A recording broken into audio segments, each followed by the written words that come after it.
Well, thank you for being on the show. It's great to be with you. First off, do you believe that there's an importance in college students being politically active? Oh, I mean, I think it's essential. This is what you are the underpinning of a democratic society. To be civically engaged is absolutely critical. Not leaving it for the next person, but making your own decisions. But oftentimes students feel that their opinions are not heard or their voices are not heard. What can or what should millennials do to maintain a presence within the political, world? Speak loud and clear. And also, movements matter. Movements are really what shape history.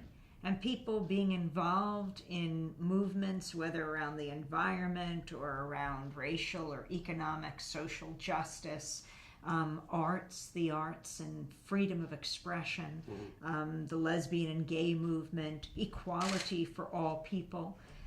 These are the kinds of issues that improve society over the years, and it's so important that people are engaged. It doesn't have to be a particular, political party, but people find, young people finding what interests them, even in involvement in athletics, freedom of movement, and but to work together with other people, that's the beginning of finding common ground. You don't have to agree with each other politically, but you start to understand where people are coming from. Absolutely. And on the note of political movements, why do you think there's such a misunderstanding when it comes to like the Black Lives Matter movement? I think we have to recognize history. If all things were equal, if there was a level playing field, that would be one thing. But the fact of the matter is that we have not all been treated equally throughout history in this country. And we have to make up for this. I mean, Ohio is a seminal state. This is where the Underground Railroad was so important. People who were enslaved making their way away from enslavement. If they could get to Canada, that would be great, but that isn't great. Why should they have to leave our country to be free men and women and children?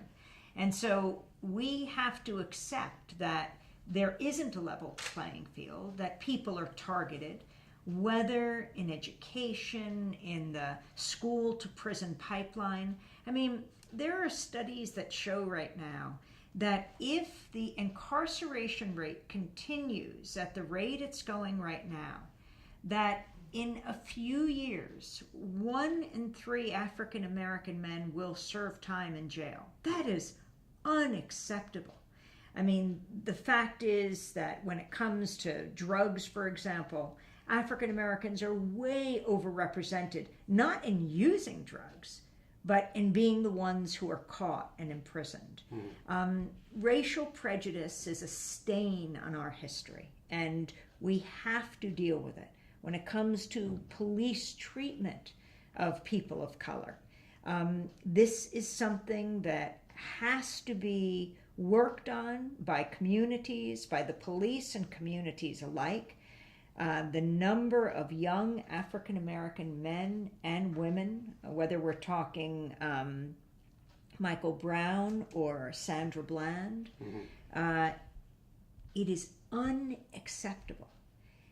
And I think what's happened now is that people have cell phones. And what has happened in the past is being documented.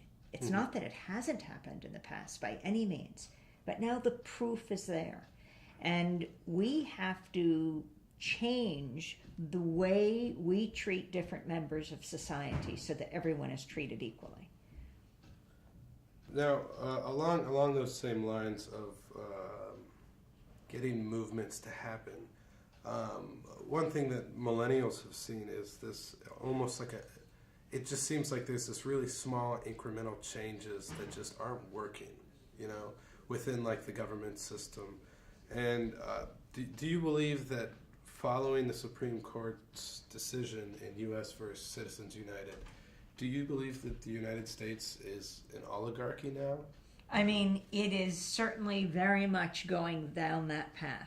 Mm-hmm. If you look at the studies that show that something like 62 people in the world, I think it's like 42 or 43 of those 62 people are American, are from the United States, Mm-hmm.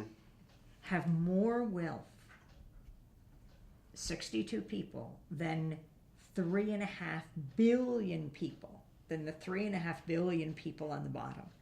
That is so skewed and so dangerous when you hear the sucking sound from the bottom to the top. Mm-hmm. That will destabilize all societies. We have to have a level playing field. We have to challenge the growing inequality, not just between rich and poor, Mm-hmm. but between the rich and the rest of us. That's what the Occupy movement grew out of, Mm-hmm. is challenging this disparate level of wealth. Who is put in prison and who is free? You know, a young kid smoking marijuana may go to jail, Mm-hmm. but the bankers who completely took the bottom out of the economy in 2008, why aren't they serving time in jail? I mean, the economic crimes are massive. Who is favored in our society? That has to be challenged. Mm-hmm. With everything that you've said in mind, who do you think will win the Republican primary, and who do you think will win the Democratic primary? I don't know. I'm not, I don't have a crystal ball. I'm just a journalist. Mm-hmm. But I talk to people all over the country, and we document the movements as they grow. I can't say who will win, who will be ahead even in the next primary. Mm-hmm. And I'm one who doesn't believe in polls. I think we should be spending our time examining issues and really pressing candidates on their records. They can say anything they want, but does their rhetoric match their record? Right. And then when a primary or an election or a caucus takes place, sure, it's very interesting to see who voted for who. Then the polls are interesting, you know. The young people overwhelmingly going for Bernie Sanders, folks over 65 in the Democratic primaries tending to go for Hillary Clinton. In the Republican primaries, well, there's still a lot of people who are running. There's still, 5 people who are running right now, Right. and we'll see what happens. I'm interested to see how people think, what they believe, but polls are just a distraction. We have to know what these candidates stand for. In conclusion, if you could give college students one piece of advice of what they can do to not only better the United States, but better mankind, what would you say? Speak up, get involved. You're the future, and you're the present. You don't have to wait.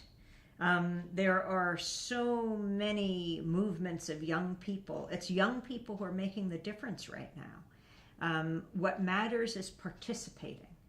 And once you put your heart and your mind into something, you know, the sky is the limit, or even that won't be the limit. I appreciate you joining us today. Thank you very much, Boston.